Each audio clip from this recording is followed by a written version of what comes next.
So Melbourne Racing Preview at Trevor Lawson. How you going, Trev? Good, mate, good.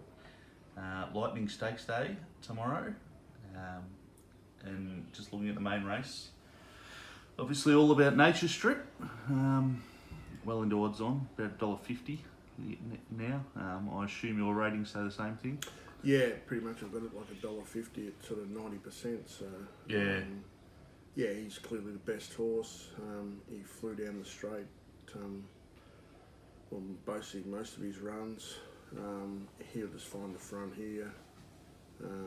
Red Zell will track him, and the others will sit off him. And as long as he doesn't sort of over race or something like that, as soon as he gets into his own tempo, I just think he can run the quicker sectionals, and I don't think they'll be able to sort of run him down. Yeah. So I got a big figure for him last start, and I've ragged him down off that figure and still got him like 2s on. So Yeah. in the old like $1.50. So on my figures, he returned 69.5. Yep. I've got him doing as a 3-year-old 68.5 down the straight. Yep. I've got him doing 68 at Morpheville. I've got him doing 67 with his head on his chest. First up this time last year. Yeah. At Caulfield. So it's not a figure that he can't sort of reproduce. So just because he's first up, and there's no point. I'm not going to back him anyway. There's no point running him at $1.20 or anything. So Yep. So I just took something off him. He easily beat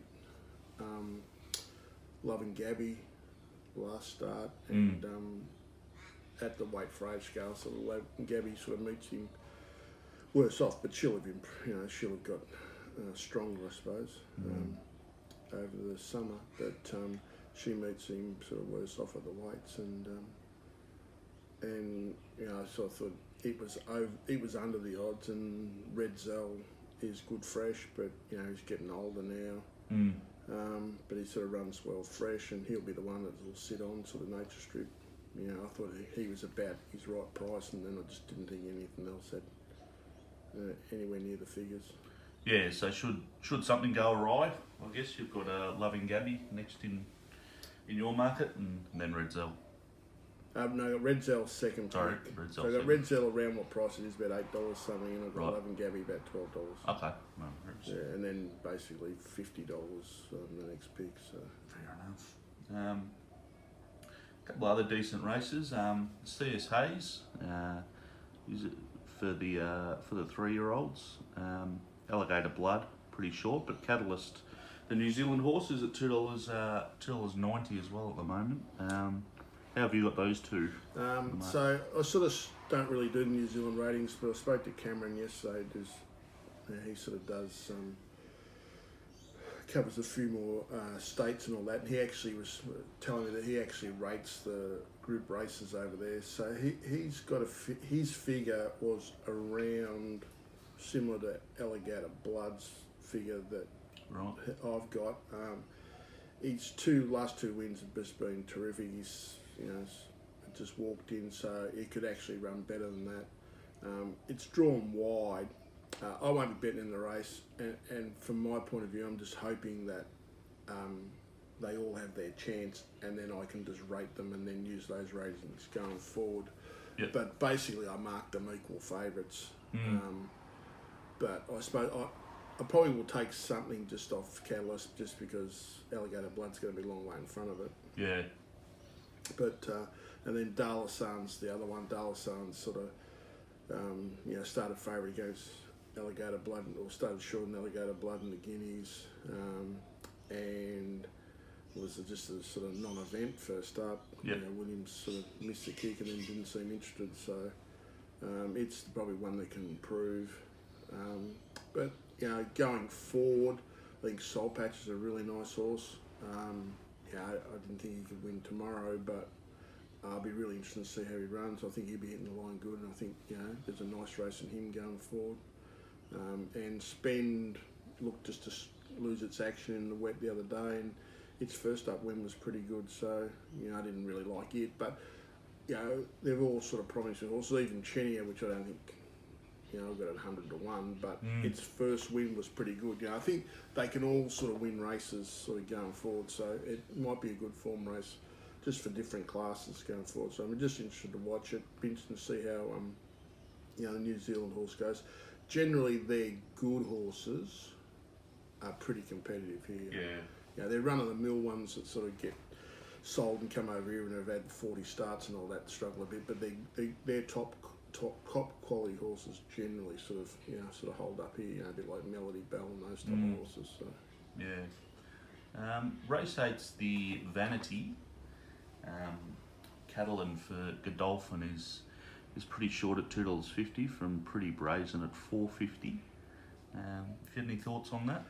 So I've had to get again off Cam and Mark. Well, Mark rode in the Sydney, and they're actually his ratings, but Cam and Mark share the same database. Yep. So because I sort of I don't rate. This horse won at Warwick Farm Maiden midweek, and then won at Newcastle. But the figures on the punting, I've got sort of punting form class figures, and the class ratings are really quick. So last started ran 5 lengths quicker than the class, so which is pretty good. With very fast sectionals, so he's got very high figures for it. So on his ratings, it's about a similar type horse to sort of Pretty Brazen. Again, it's drawn wide and it'll get back. So I haven't put the map in yet because I just want to sort of find out about the track. But on raw numbers to start with, I've got a favourite, but I'll probably finish up with it just a little bit longer than it is. But it probably won't be a betting race for me just because it's sort of it's a bit of an unknown. Yep. And Pretty Brazen, so I've got the second pick, and it'll only be what price it is. And then I think Palmy's got some sort of chance, and then I didn't like anything else. I'm sort of nearly 30 to 1 next pick, so it's probably just enough. It's a bit like CS Hayes.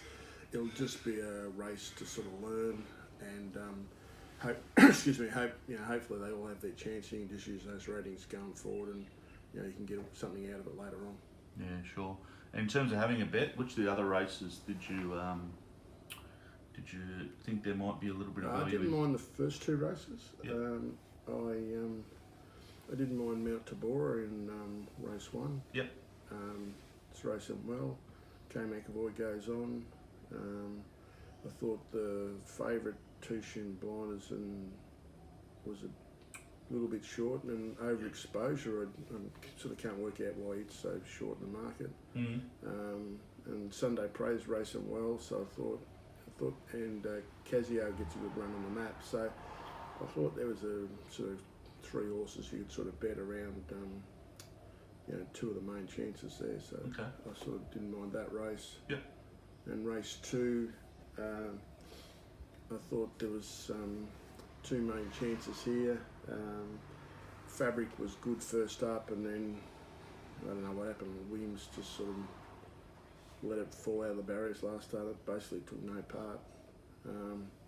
So from a better draw, and I think he'll just box seat. I thought he was the horse to beat here. And 1,000 Wishes, Johnny Allen sort of, was a short price favourite last start, and just it was a car crash. He just basically handed up. I don't know why he handed up, and then took all day to try and get out. So I think he'll, from barrier 9, he's not going to get sort of blocked out. I think he'll just roll forward from the barrier. So I thought they were first 2 picks. Yep. And at the moment there's some sort of value. So beautiful. All right. Well, it looks like we might have a couple of decent goes early, and then into the better racing lately. So it should be a good day, and we're at the Valley tonight as well. So I'm just finalising the Valley. There's been a few scratchings. Hopefully there's a few bets that not. I've just got to tidy up. There's sort of 20 scratchings, so it's just affected a couple of the races. And yep. But hopefully we can find a couple of winners over the weekend. Good stuff. No worries. We'll catch you next week, Trev. Great. Thanks, mate.